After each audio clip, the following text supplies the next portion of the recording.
प्रभु यीशु के जीवित और समर्थी नाम में आप सब लोगों को जय यीशु मसीह की। प्रभु का धन्यवाद हो कि परमेश्वर ने एक और हमको इससे पवित्र दिन में प्रवेश करने का अवसर प्रदान करा कि हम उस जीवित परमेश्वर को जिसका नाम यीशु मसीह है उसकी गवाही को देने के लिए फिर से आज हम उपस्थित है। उसके नाम को महिमा देने के लिए यहाँ पर उपस्थित है, उसके नाम को ऊंचा करने के लिए हम लोग यहाँ पर मौजूद हैं। इसलिए जितने लोग मुझको एक बार फिर से ऑनलाइन इस सेवा के द्वारा के माध्यम से देख रहे सुन रहे हैं, प्रभु में आप सबको जय यीशु मसीह की। प्रभु आप सबको आशीष और बरकत दे और अपनी महिमा के लिए आपको इस्तेमाल करें। और जहां आप अपने घरों में बैठे हुए हैं, ऑनलाइन देख रहे हैं, मैं विश्वास करता हूं, आशा रखता हूं कि प्रभु आप सबको और आपके खानदान पर, आपके परिवार को आशीषित करेंगे आज के वचन के माध्यम से।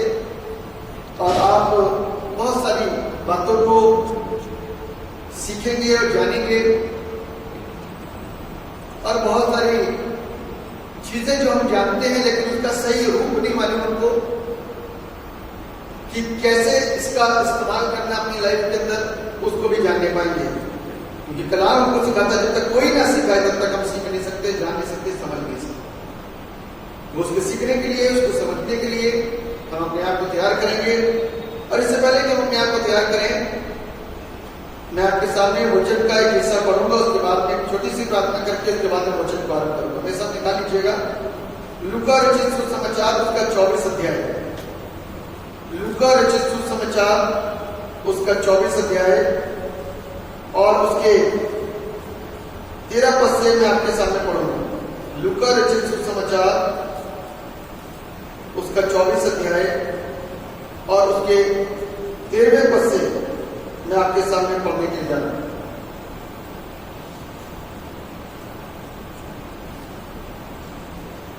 उसी दिन उनमें से 2 जन इमाउस नामक एक गांव को जा रहे थे जो यरूशलेम से कोई 7 मील की दूरी पर था।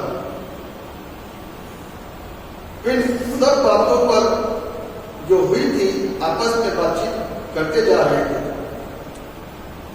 और जब वे आपस में बातचीत और पूछताछ कर रहे थे तो यीशु आप पास आकर उनके साथ हो लिया,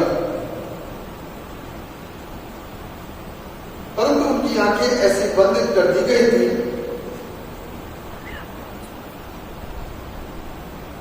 कि उसे पहचान न सके। उसने उनसे पूछा कि क्या बातें हैं जो तुम चलते चलते आपस में करते हो? उदास से खड़े रह गए। यह सुनकर उनमें से क्लियोपास नामक एक व्यक्ति ने कहा, क्या तू यरूशलेम में अकेला परदेसी है जो नहीं जानता कि इन दिनों में उसमें क्या क्या हुआ है? उसने उनसे पूछा, कौन सी बात है? उन्होंने उससे कहा, यीशु नासरी के विषय में जो परमेश्वर और सब लोगों के निकट काम और वचन में सामर्थ्य भर करता था। और प्रधान याजकों और हमारे सरदारों ने उसे पकड़वा दिया कि उस पर मृत्यु की आज्ञा दी जाए और उसे क्रूस पर चढ़वाया। परंतु हमें आशा थी कि यही इस्राएल को छुटकारा देगा। इन सब बातों के सिवाय इस घटना को हुए 3रा दिन और हम में से कई स्त्रियों ने भी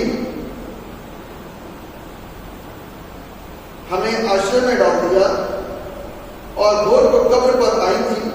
और जब उसका शव न पाया तो ये कहती हुई आई कि हमने स्वर्गदूतों का दर्शन पाया जिन्होंने कहा कि वो जीवित है। तब हमारे साथियों में से कई एक कब्र पर गए और जैसा स्त्रियों ने कहा था वैसा ही पाया, परंतु उसको ना देखा। तब उसने उनसे कहा, हे निर्बुद्धियों और भ्रष्टाओं की सब बातों पर विश्वास करने में मन मत हो। क्या अवश्य न था कि मसीह ये दुख उठाकर अपनी महिमा में प्रवेश करे? तब उसने मूसा से और सब भविष्यवक्ताओं के आरंभ करके सारे पवित्र शास्त्र में से अपने विषय में लिखी बातों का अर्थ उन्हें समझा दिया। इतने में वे उस गांव के पास पहुंचे जहां वे जा रहे थे, और उसके ढंग से ऐसा जान पड़ा कि वो आगे बढ़ना चाहता है, परंतु उन्होंने ये कहकर उसे रोका, हमारे साथ रहे, क्योंकि संध्या हो चली है और दिन अब बहुत ढल गया है। तब वो उनके साथ रहने के लिए भीतर गया। जब वो उनके साथ भोजन करने बैठा तो उसने रोटी लेकर धन्यवाद किया और उसे तोड़कर उनको देने लगा। तब उनकी आंखें खुल गई और उन्होंने उसे पहचान लिया, और वो उनकी आंखों से छिप गए। उन्होंने आपस में कहा, जब वो मार्ग में हमसे बातें करता था और पवित्र शास्त्र का अर्थ हमें समझाता था, तो क्या हमारे मन में उत्तेजना न उत्पन्न हुई? तो उसी घड़ी उठकर यरूशलेम को लौट गए और उन 11 और उन साथियों को इकट्ठा पाया। वे कहते थे, प्रभु सचमुच जी उठा है और शमौन को दिखाई दिया है। तब उन्होंने मार्ग की बातें उन्हें बता दी, और यह भी कि उन्होंने उसे रोटी तोड़ते समय कैसे पहचाना। यह प्रभु यीशु ख्रीस्त का सुसमाचार है। प्रभु यीशु ख्रीस्त की स्तुति हो। आमीन। बड़ा इंपॉर्टेंट वचन है। घर में जब आप कभी फ्री बैठे हो तो एक बार फिर से इस विषय के ऊपर अध्ययन करिएगा, और मैं विश्वास करता हूं कि ये अध्ययन मेरी और आपकी आंखों को खोलेगा। जिसके विषय में मैं आपसे कुछ कह रहा हूं कि प्रभु ने उन लोगों की आंखें कहां और कब खोली और कैसे खुली, कब पहचाना, इसको मेरे और आपके लिए सीखना और जानना जरूरी और अनिवार्य है। जब आप वचन रूपी रोटी को तोड़ेंगे और उसके साथ सहभागिता करेंगे तो उसको पहचानेंगे। आइए, इससे पहले कि हम लोग वचन में जाएं, कुछ क्षण अपनी आंखों को बंद करेंगे और दुआ करेंगे। प्रभु यीशु मसीह, आपको धन्यवाद देते हैं इस जीवन के लिए जो आपने हमें दिया। आपका धन्यवाद। अपने आप को आपके हाथों में सौंपते हैं, आप अपनी सेवकाई का इस्तेमाल करें। हम कुछ नहीं हैं, शून्य हैं, नगण्य हैं, खाली हैं। मेरे मुंह में अपने शब्दों को भरिए, मेरी जुबान को शुद्ध करिए। ये वचन जितनी दूर तक जाए, एक छोर से लेकर के दूसरी छोर, पूरब से पश्चिम और उत्तर से दक्षिण, हर दिशा में प्रभु कार्य करे और लोग आशीष को प्राप्त करें। यीशु के नाम से आमीन।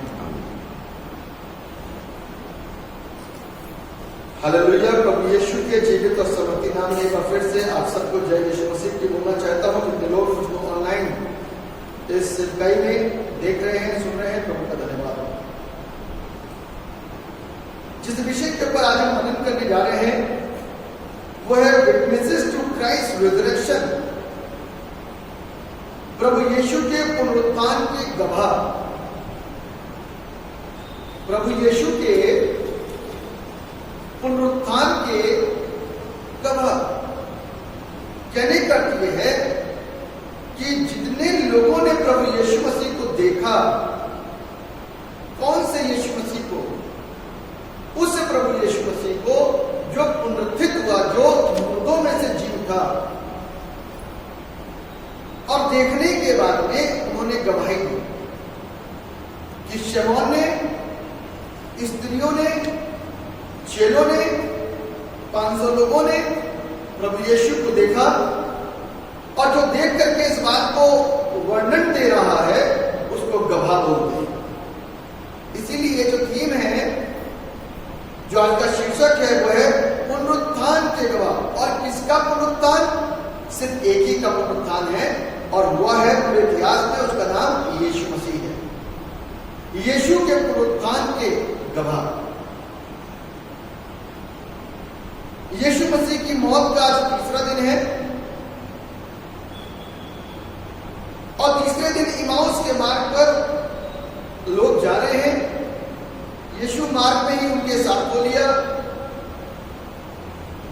न्यूज इतनी करंट थी कि बात करते करते आज तीसरा दिन हो चुका है। बात करते करते आज तीसरा दिन हो गया। पहले दिन से जो आग लगी वो आग तीसरे दिन भी खत्म नहीं हुई। इसलिए लिखा हुआ है, दो जन इमाउस नामक एक गांव को जा रहे थे जो यरूशलेम से कोई 7 मील की दूरी पर था। यदि कोस का हिसाब लगाएं तो लगभग 4 कोस के लगभग था। और ये लोग उस विषय पर बातचीत कर रहे थे, उस घटना के विषय में बातचीत कर रहे थे जो यीशु मसीह के साथ में घटित हुई। किस तरीके से यीशु मसीह को लोगों ने सताया, लोगों ने कष्ट दिया और लोगों ने उन्हें क्रूस पर चढ़ा दिया और चढ़ा दिया। देखिए, बड़ी मुख्य बातें हैं। क्या कोई प्रभु यीशु मसीह को मार सकता था? नहीं। बगैर गुनाह साबित हुए क्या कोई प्रभु यीशु मसीह को सूली पर चढ़ा सकता था? नहीं। ये प्री प्लान था, योजना थी, क्योंकि मेरे लिए यानी कि पापियों के लिए सिद्ध बलिदान दिया जाए और हुए। इस सिद्ध बलिदान के साथ में जो एक मुख्य चीज छिपी हुई है, उसमें पहली बात, बलिदान का जो सबसे मुख्य बात होती है वो होता है खून, रक्त, लहू, ब्लड। जो बलिदान का सबसे मुख्य चीज होती है, मुख्य पार्ट होता है। बलिदान में खून इंपॉर्टेंट होता है, महत्वपूर्ण होता है। बगैर खून के बलिदान स्वीकार नहीं होता। इसीलिए यह बलिदान प्रभु यीशु मसीह को देना पड़ा, और सिद्ध इसलिए कि उसके बाद में दोबारा कोई बलिदान की आवश्यकता नहीं। सिर्फ एक बार बलिदान सफिशिएंट है। और हम मसीहों के लिए, हम विश्वासियों के लिए अब कोई भी बलिदान की जरूरत और आवश्यकता नहीं है। एक बार बलिदान देकर के प्रभु यीशु मसीह ने, एक बार रक्त बहा करके प्रभु यीशु मसीह ने हमको आजाद कर दी। बाइबल कहती है, इब्रानियों उसके 10वें अध्याय में, यदि आप पढ़ोगे, लिखा है एक देह तैयार की गई। यूहन्ना बपतिस्मा दाता कहता है कि देखो वो परमेश्वर का मेमना है जो जगत के गुनाह को उठा ले जाता है। जो मेरे बाद आने वाला है उसके जूते के बंद खोलने के काबिल भी मैं नहीं हूं। वो बड़ा है और अति महान है, उसके जैसा कोई नहीं। सारी चीजों को लोग जानते थे, और ये तो परमेश्वर की योजना थी कि मनुष्य को बचाने के लिए वो अपने रक्त को बहाए। लेकिन दुख भरी घटना यहां पर हो जाती है कि जब उसके अपने लोग ही जोर डालते हैं कि इसको क्रूस दो।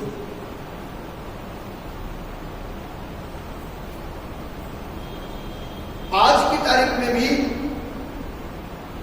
हमारा कहीं ना कहीं इसी प्रकार का व्यवहार और इसी प्रकार का स्वभाव धारण किए गए। मैं बताना चाहता हूं आपको, कलाम में बड़ी मुख्य बात लिखी हुई है। लिखा हुआ है 17वें पद में, उसने उनसे पूछा, ये क्या बातें हैं जो तुम चलते चलते आपस में करते हो?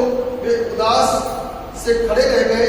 यह सुनकर कि उनमें से क्लियोपास नामक एक व्यक्ति ने कहा, क्या तू यरूशलेम में अकेला परदेसी है जो नहीं जानता कि इन दिनों में उसमें क्या क्या हुआ?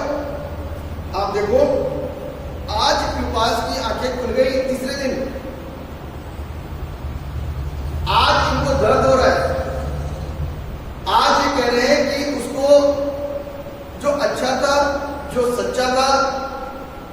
था, जो प्रभु था, जो मुक्तिदाता था, जीवन दाता था, उसको बेदर्दी के साथ में सजा दे दी।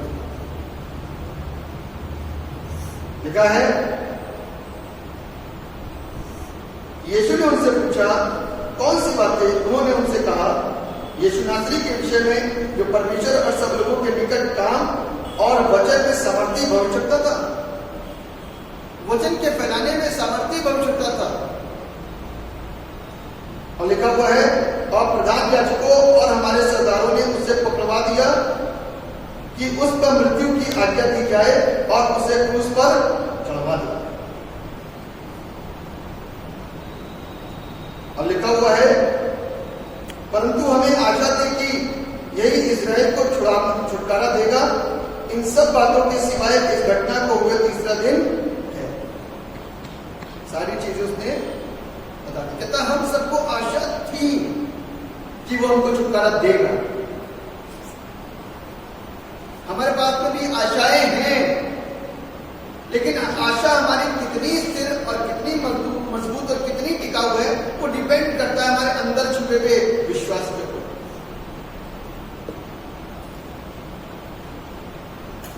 ये तो स्वाभाविक बात थी कि परमेश्वर अपने इस बड़े काम के अंदर, इस बड़ी योजना के अंदर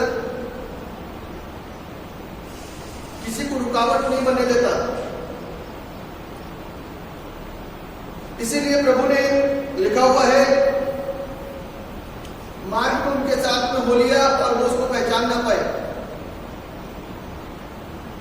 और एक बड़ी खूबसूरत सी बात लिखी हुई है 24 से बातें, तब हमारे साथियों में से कई कब्र पर गए और जैसा स्त्रियों ने कहा था वैसा ही पाया, परंतु उसको ना देखा। तब उसने उनसे कहा, हे निर्बुद्धियों और बचताओं की सब बातों पर विश्वास करने में मंदमतियों, क्या अवश्य न था कि मसीह को उठाकर अपनी महिमा में प्रवेश करे? तब उसने मूसा और सब भविष्यवक्ताओं के से आरंभ करके सारे पवित्र शास्त्र में से अपने विषय में लिखी बातों का अर्थ उन्हें समझा दिया। ये अवश्य था, ये जरूरी था कि प्रभु यीशु मसीह दुख उठाकर अपनी महिमा में प्रवेश करे। जिस बड़ी योजना को, जिस बड़े काम को प्रभु यीशु मसीह करने जा रहा था, जिस सिद्ध काम को करने के लिए जा रहा था, उसमें कोई भी व्यक्ति रुकावट बन नहीं सकता था। और ये बात दूसरी थी कि उनमें से एक ने भी प्रभु की तरफदारी नहीं। सब चुपचाप खड़े होकर के तमाशा देख रहे।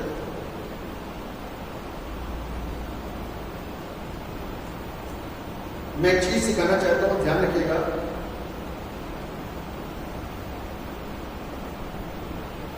बाइबल हम लोगों को कुछ मुख्य बातें सिखाती है।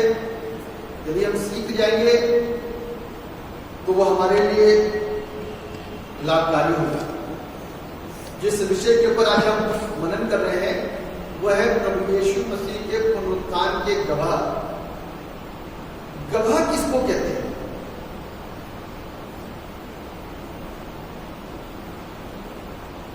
गवाह कौन होता है? एक्सीडेंट हुआ, जिसने देखा और जिसने बताया कि गलती इसकी नहीं, गलती इसकी थी। यहां से गाड़ी आ रही थी, दूसरी गाड़ी यहां से आ रही थी, दोनों में टक्कर लगी, उसकी स्पीड तेज थी, उसकी स्पीड धीमी थी, गलती उसकी है। जिसने देखा और वर्णन करा उसको गवाह बोलते हैं। एक गवाह बनने के लिए या एक व्यक्ति गवाह कब बन सकता है? जब वो उस सारी चीज को अच्छी तरीके से पहचानता हो, जब उसके पास सारा तजुर्बा हो। कई कई प्रकार की गवाहियां होती हैं। एक तो आंखों देखी हुई, जो सबसे मुख्य बात होती है कि आप अपने आंखों से देख करके हर एक वर्णन को कर दिया। जब बातचीत आती है किसी को पहचानने की, जब तक कोई व्यक्ति किसी के साथ में ना रहे वो उसके विषय में कभी सही बात नहीं कर सकता। हमेशा झूठी बात बोलता रहेगा। क्यों? क्योंकि उसको उसके प्रति कोई भी अनुभव नहीं है और उसने उसको पहचाना नहीं। उसने सिर्फ एक ही रूप देखा, एक ही रूप पहचाना जो उसके सामने प्रकट किया जाता है। साथ में रहने से इंसान की इन और आउट का सारा पता चल जाता है कि सच्चाई क्या है। तो इसलिए मैं प्रियो, हम लोगों को ये अच्छी प्रकार से जानने की जरूरत है और आवश्यकता है कि यीशु को पहचाने। बगैर पहचाने हम और आप उसके गवाह बन नहीं सकते। हम और आप यदि गवाह बन भी रहे ना तो रोक दिए जाएंगे। जितने लोग ऑनलाइन सुन रहे हैं ध्यान से सुन लीजिएगा कि जितने लोग हम और आपके जीवन के अंदर प्रभु यीशु मसीह ने बड़े बड़े काम किए, आप गवाहियां देते हो। बहुत चर्चेस में गवाहियां दी जाती हैं। किसी के साथ में ऐसा हुआ, कोई ऐसे ठीक हुआ, कोई वैसे ठीक हुआ, किसी ने कुछ करा, किसी से इसकी दुआ ऐसे काम करे, किसकी दुआ ऐसे काम करी और आपने स्वयं की दुआ ने ऐसा काम कर दिया। जब काम कर दिया तो हमारे ऊपर बाहर का प्रभाव क्यों पड़ता है? हमारे ऊपर बाहर का प्रभाव पड़ता, मालूम कैसे?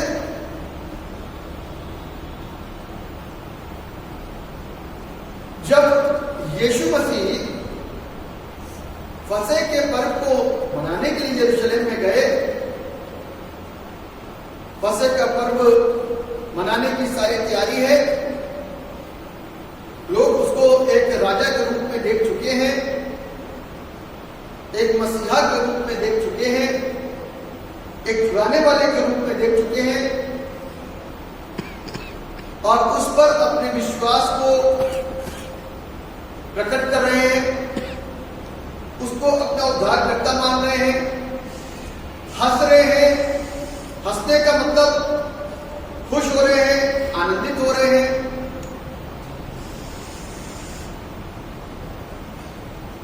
यीशु ने एक कोढ़ी को चंगा करा, कोढ़ी खुश हो गया।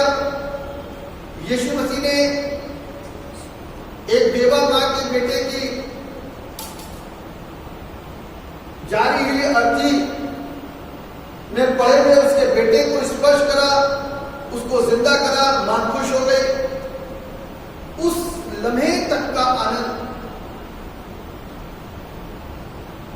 उसके शिष्यों ने लगातार देखा, उसके लोगों ने लगातार देखा, लगातार उसकी बातें सुनी गई और 5 दिन के बाद में प्रभाव की वजह से, क्योंकि शास्त्री और फरीसी लोग यीशु के लिए मांग कर रहे थे कि इसको क्रूस दो और बरअब्बा को छोड़ो।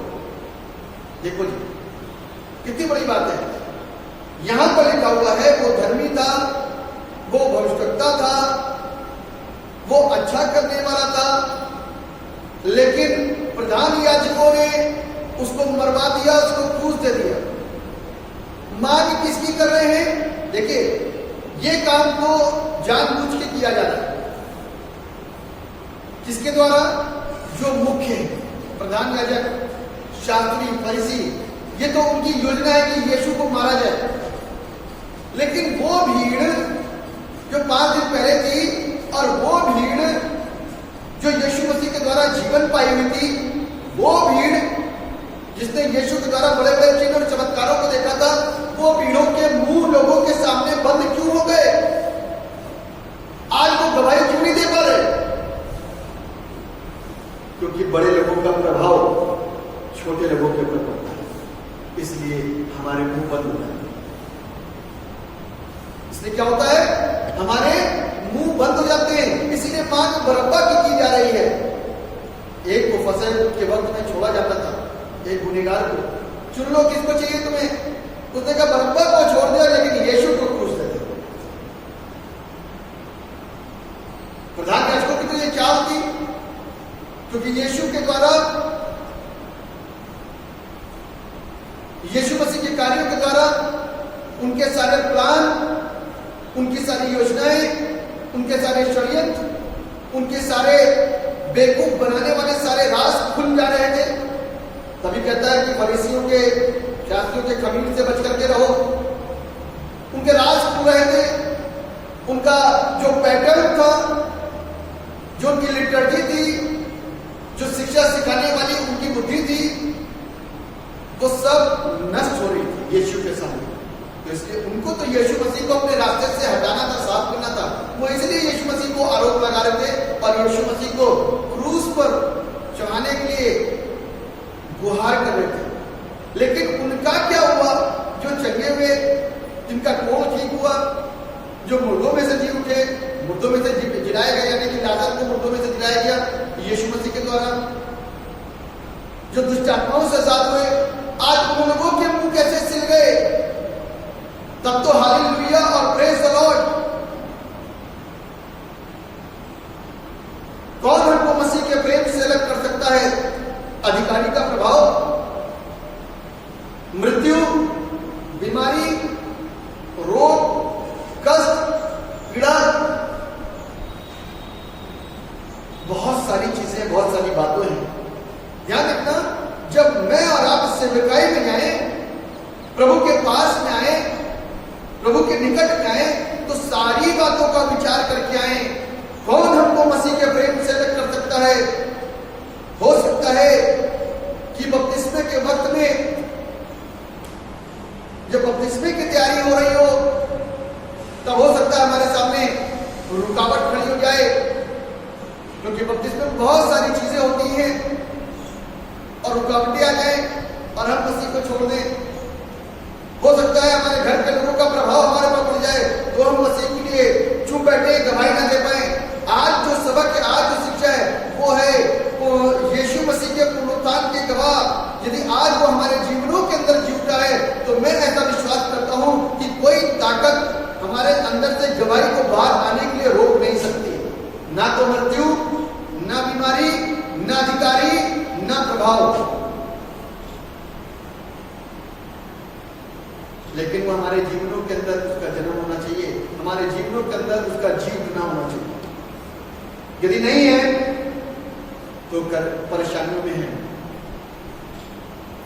उसके लिए बाइबल बताती है, जिस मुख्य विषय के ऊपर मैं आज बात करने जा रहा हूं, वो पॉइंट है फेलोशिप। क्या पॉइंट है? फेलोशिप, संगति। अभी जब हम लोग कभी भी गीत गाते हैं ना, एक बड़ा फेमिलियर सा गीत है, प्रभु का धन्यवाद करूंगा, उसकी संगति में सदा रहूंगा। ये गाना बड़ा खूबसूरत है। प्रभु का धन्यवाद करूंगा, हाथ हिला करके धन्यवाद करूंगा और उसकी संगति में सदा रहूंगा। क्या रहते नहीं है? किसको कहते हैं संगति?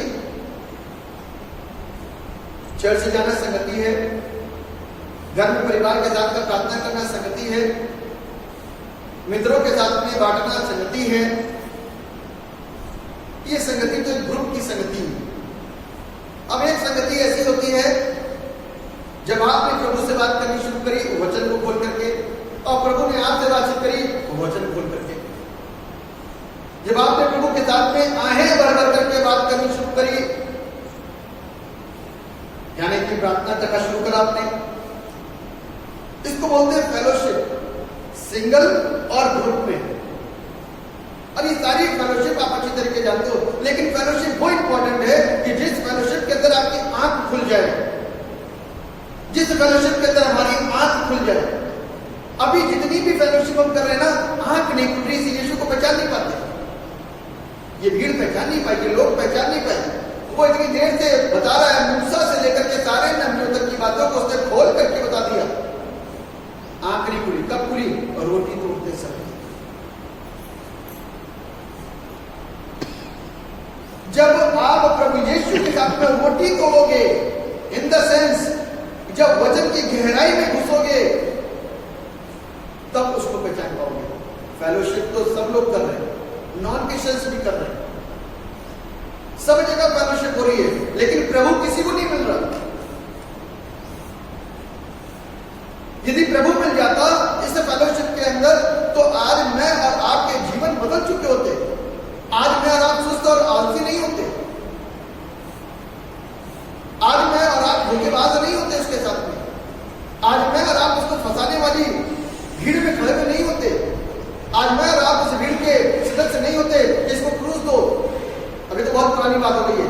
आज कुछ नए तरीके से करते हैं। हमारा पाप करके, गुनाह करके, बुराइयां करके, झगड़े करके, तरह तरह की चीजों में लिप्त होकर के आज हम प्रभु यीशु मसीह को क्रूस देते हैं और कहते हैं हम लगातार फेलोशिप करते हैं।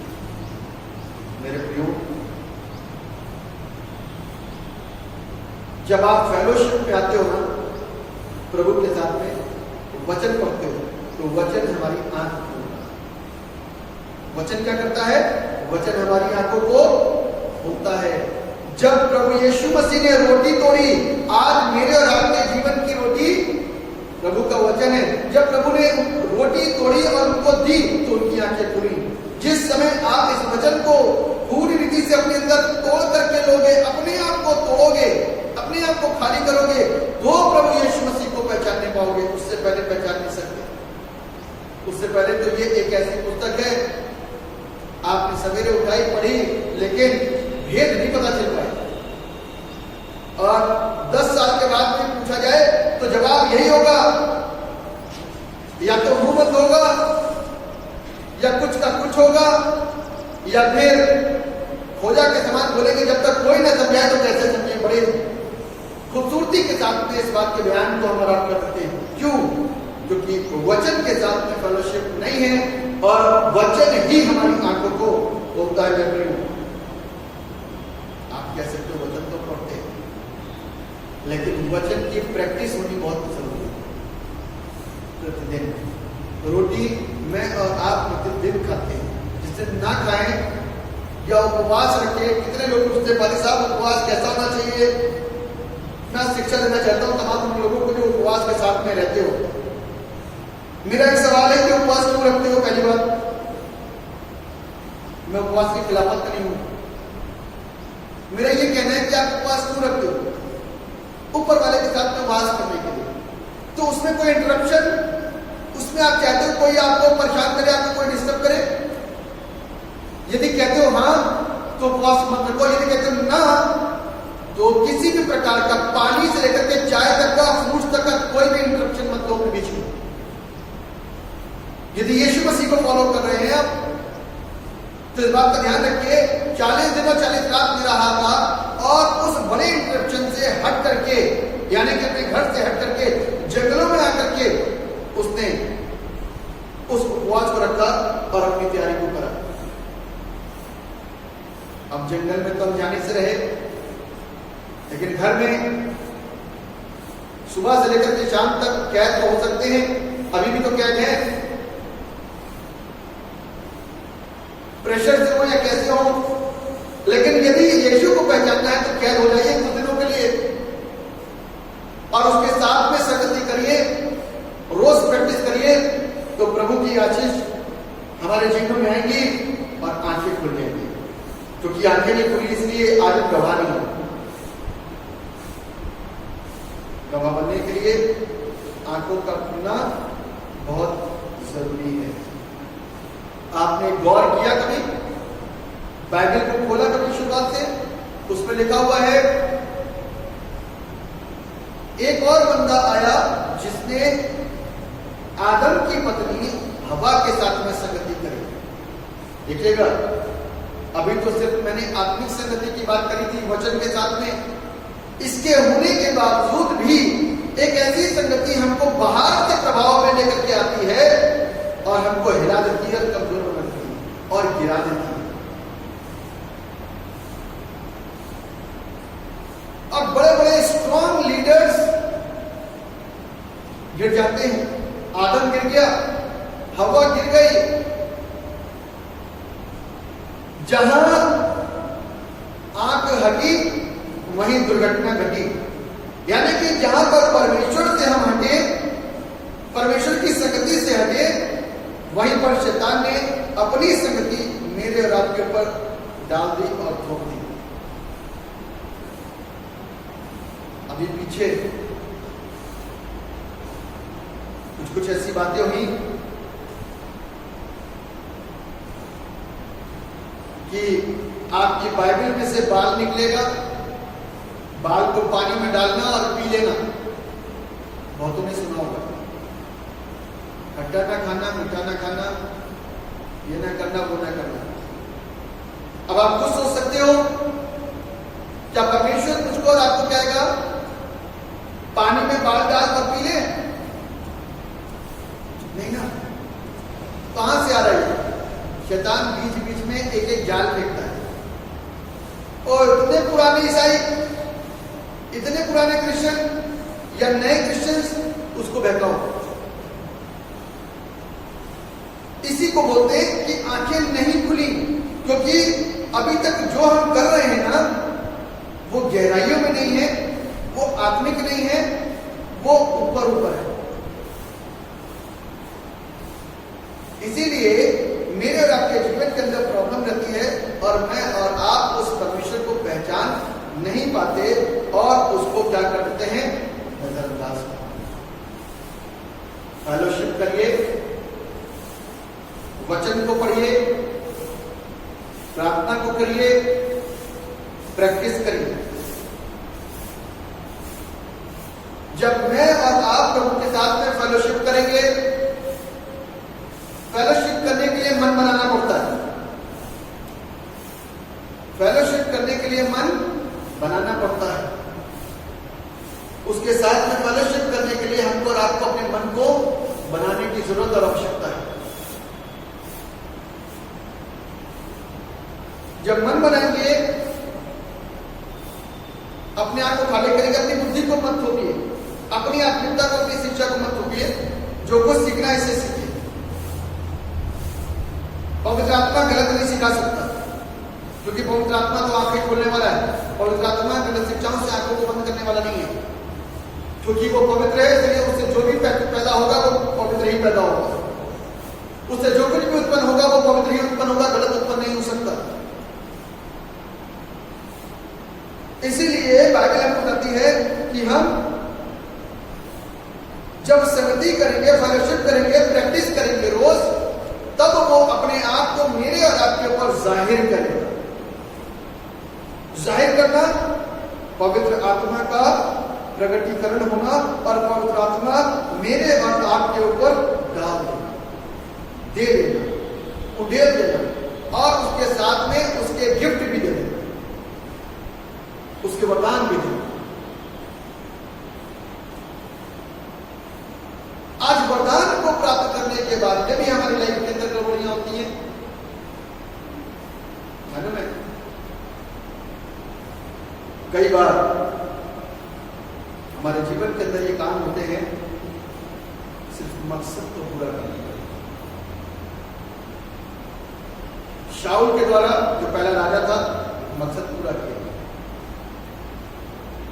स्थिर नहीं बनी रहोगे तो परमेश्वर वहीं पर अपने काम को फिनिश करके किसी और को देता है।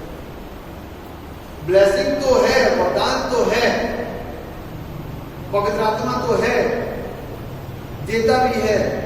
आपकी मासूमियत को, मेरी मासूमियत को देख करके वो देता है। आपकी सच्चाई को और मेरी सच्चाई को देख करके वो मुझे देता है। और आपके अंदर जो चीजें गुण हैं, उस गुण को देखता है और तब वो देता है। इसीलिए छोटे बच्चे बहुत प्यार लगते हैं, सब कुछ लगते हैं, सब गोदी में उठाए रखते हैं। लेकिन जब ये बच्चा बड़ा होता है तो किसी भी बंदे को मालूम होता है कि क्या बनेगा? नहीं मालूम। किसी को पता होता है कि इस बच्चे के द्वारा जब ये बड़ा होगा तो पूरे समाज को, पूरे परिवार को, पूरे कुंबे को, उसके स्वयं के पिता को, स्वयं की मां को कितना रोना पड़ेगा। मालूम होता है? नहीं मालूम होता, किसी को नहीं मालूम। लेकिन परमेश्वर सब जानता है, परमेश्वर हमको आशीषित करता है। इसलिए कि शायद हम बोलते हैं परमेश्वर की आशीषों और गुणों को लेकर के, उसके ब्लेसिंग को, उसके वरदानों को लेकर के शायद हम बोलते हैं। वरदान तो बने रहते हैं, लेकिन पवित्र आत्मा चला जाता है।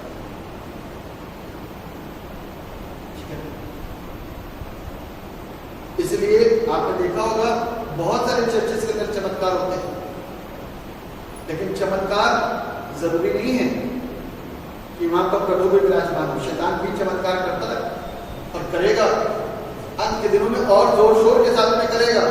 कैसे पहचानेंगे मुझको? जब तक रोटी नहीं तोड़ोगे तब तक पहचान नहीं पाओगे शैतान के एक भी बार। तो कल मैं एक वीडियो देख रहा था, उसमें इसी चीज के ऊपर जोर डाला गया कि जब एंटी क्राइस्ट आएगा, क्रिस्त विरोधी आएगा, तो अच्छे काम करेगा,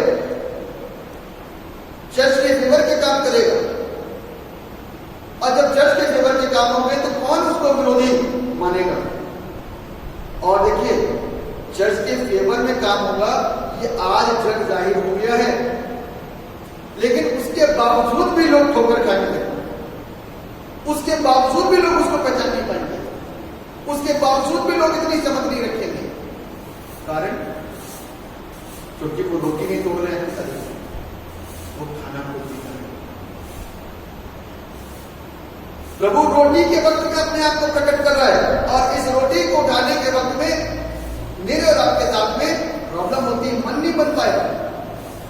जब मन बनेगा ना तो प्रभु प्रकट करेगा। आशीष किसको मिलती है? पवित्र आत्मा किसको मिलता है? वरदान किसको मिलता है? दर्शन किसके पास आते हैं? उसके पास में जिसको प्रभु देता है। और किसको देता है? जब वो बच्चा होता है, जिसकी शुरुआत अच्छी होती है, जिसकी शुरुआत में आत्मिकता होती है, धार्मिकता होती है, पवित्रता होती है, सच्चाई होती है, इनोसेंसी होती है, उसके ऊपर प्रभु अपने काम को प्रकट करता है। लेकिन जब ये इनोसेंसी प्राउड के अंदर, घमंड के अंदर चल जाता है और प्रभु के शब्दों से हट करके अपने शब्दों के ऊपर ज्यादा प्रभाव बनाता है, ज्यादा कोशिश करता है कि हम अब सही हो गए, तो वहां पर वो इनोसेंसी प्राउड में तब्दील हो जाती है। तब परमेश्वर हमसे और आपसे क्या करता है? क्या करता है? पवित्र आत्मा उठा लेता है, वरदान नहीं छीनता, वरदान नहीं छीनता, पवित्र आत्मा उठा लेता। शाऊल के अंदर यही हुआ ना, जब वो छोटा था, सब कुछ ठीक था, प्रभु का आज्ञाकारी था, सारी बात सुनता था। जब प्रभु ने बोला कि एक भी जानवर नहीं लेगा, किसी के ऊपर लालच नहीं करेगा, और उसने ठीक वैसे करा, अच्छे अच्छे जानवर रख लिए कि प्रभु को भेंट करके जो प्रभु कहता है ठीक उसका उल्टा जब करता है इंसान, तो ध्यान रखना कि वो क्रिस्त विरोधी के जैसे काम कर रहा है। अब मत वेट करो कि क्रिस्त विरोधी बहुत लंबा चौड़ा ताकत होगा। क्रिस्त विरोधी हम सब भी हैं जो उसके विरोध में चलते हैं और उसके विरोध में काम करते हैं। We all are anti Christ. जो इसके विरोध में चल रहा है वो क्रिस्त विरोधी। एक अलग पर्सनालिटी आएगी जो हर एक चीज को गवर्न करेगी, लेकिन इस बात को भी सोचो, हम छोटी छोटी पर्सनालिटी हैं जो उसकी बॉडी के अंग होंगे, क्योंकि हम भी तो वही करते हैं जो आज्ञा प्रभु देता है, ठीक उसके विपरीत में काम करते। तो हम गवाह कैसे बन पाएंगे? गवाह बनने के लिए मेरे प्रियो, मुझको और आपको अपनी जिंदगियों को बदलने की जरूरत है। आंखें जब तक नहीं खुलेंगी, पहचानेंगे नहीं, तब तक गवाह नहीं बन सकते। हल्ला मचाने से कोई लाभ नहीं होगा, खूब वर्शिप करने से कोई लाभ नहीं होगा। प्रभु खुश होगा, आप बहुत सारी वर्शिप करो, खूब वर्शिप करो और अपनी आत्मा को खो बैठो, खुश नहीं। वो तो कैसी भी आराधना करो उसी से खुश होता है, लेकिन सच्ची होनी चाहिए। पहले इतनी आराधनाएं, इतनी वर्शिप, प्रेजेंट वर्शिप चर्चित में नहीं हुआ करती थी, तभी प्रभु की आशीष थी। आज बहुत सारी वर्शिप होती है, तभी प्रभु की आशीष है। आशीष वहां पर है जहां सच्चाई है। इस बात को ध्यान रखें। जब तक हम इन सारी चीजों को नहीं सीखेंगे, नहीं समझेंगे मेरे प्रियो, तब तक हम गवाह नहीं बन सकते। और किसके गवाह में? वो यीशु जो मृतकों में से जी रेज फ्रॉम डेड। आज तक कोई मुर्दों में से जिंदा नहीं हुआ, यीशु, और वो आज तक काम कर रहा है। तो ऑनलाइन मुझको देख रहे हैं, हमारे विश्वासी भाई बहन हैं, नौजवान हैं, अन्य विश्वास के हैं उनके लिए मेरे पास में शिक्षा है, यीशु को परखो, चेक करो यीशु। हम प्रभु को थोपते नहीं है कि इस प्रभु को ग्रहण करो, ये सच्चाई हमारे पास में है। इसलिए हम बुलंदी के साथ में बोलते हैं, बड़े फख्र के साथ में बोलते हैं कि यीशु सच्चा है, पवित्र है, उद्धार करता है, मुक्ति देता है और जिंदा ईश्वर है। आपके लिए ये संदेश होगा जो अन्य विश्वास के हैं, आप उसको परखो कि ऐसा वो है कि नहीं है। हम झूठ तो नहीं बोल रहे, अपने प्रभु की बड़ाई को नहीं कर रहे, हम तो उस गवाही को दे रहे हैं जैसा हमने अनुभव किया। आप उसको पहचानो, जब आप इस कलाम को पढ़ोगे ना तो आपकी और बहुत सारे आप जैसों की आंखें खुलेंगी और आप उस सत्य को जान पाओगे। मेरे प्रियो, इस बात को जरूर ध्यान रखना, सत्य को जानने से पहले अपने आप को खाली करके उसके पास में आना, अपने पापी स्वभाव को छोड़ करके उसके पास में आना और अपने पापों से पश्चाताप करके उसके पास में आना। उससे बड़ी बड़ी अभिलाषाएं मत रखना कि हमको ये भी देते, हमको वो भी देते, क्योंकि ईश्वर के पास में जब आते ना, जब हम यीशु मसीह के पास में आते हैं तो मालूम क्यों आते हैं? वो चंगा करता है, दुष्ट आत्माओं से आजाद करता है, हमको पैसे मिलते हैं, तरह तरह की सोच लोगों के अंदर है। इस मेंटेलिटी को लेकर के मत आना, अपने गुनाहों को छोड़ करके प्रभु के पास आना, तब देखना प्रभु की आशीष आपके जीवन के अंदर जो आत्मिक रूप में होती है कितनी बल और सामर्थ के साथ में ठहरेगी और आप और हम मिल करके फिर एक हो जाएंगे। हालेलुया। परमेश्वर आपको, आपके परिवार को और आपके खानदान को बड़ी आशीषें दे, बड़ी बरकतें दे और आप प्रभु में सदैव फलने और फूलने पाए और प्रभु के नाम को महिमा और सम्मान, जलाल, कुदरत और प्रभुता दे। मेरा विश्वास है कि आपने आज के वचन के माध्यम से आशीषों को ग्रहण किया है, आज के आशीषों को प्राप्त किया। प्रभु आप सबको बहुतायत की आशीषें और बरकतें प्रदान करें। आमीन। दुआ करो। जीवित और समर्थित पिता परमेश्वर, राजाओं के राजा, प्रभु के प्रभु, आपकी स्तुति और आपके तारीफ और आपकी प्रशंसा करें। इस वचन के बारे में आपने जो सहायता की, आपका धन्यवाद है, क्योंकि बगैर आपके प्रभु बड़ी स्पष्टता के साथ में और खुला वचन बांटने में एक मनुष्य असमर्थ है। जब तक उसको प्रभु अगुवाई न करे, प्रभु उसको सिखाए। प्रभु आपने मदद की, आपका धन्यवाद। इतने लोग ऑनलाइन देख रहे हैं, सुन रहे हैं, प्रभु आप उनको, उनके परिवार को आशीष दें, यीशु के नाम से आमीन। इस समय हम एक गीत गाएंगे और अपनी भेंटों को अपने घरों में रख रहे हैं।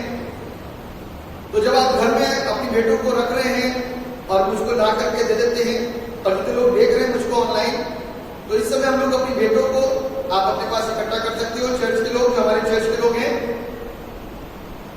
और कोई भी व्यक्ति जो इसको देख रहा है, सुन रहा है, इसको अदरवाइज मत ले, ये सिर्फ चर्च के लोगों के लिए। चर्च के लोगों ने प्रभु को देना सीखा है और ये उनकी एक अच्छी सकारात्मक सोच है। इसलिए हम लोग ये गीत गाएंगे, बोलो जय, मिलकर जय, बोलो जय यीशु की जय। और इस गीत के दौरान आज का भेंटों को आप अपने घरों में यहाँ पर हैं एकत्रित कर सकते हैं और प्रभु के नाम को महिमा दे सकते हैं। हम मिलकर के गीत गाएंगे। आप सब अपने घरों में ऑनलाइन रहें और घरों में रह करके गीतों को गा सकते हैं और प्रभु के नाम को महिमा दे सकते हैं।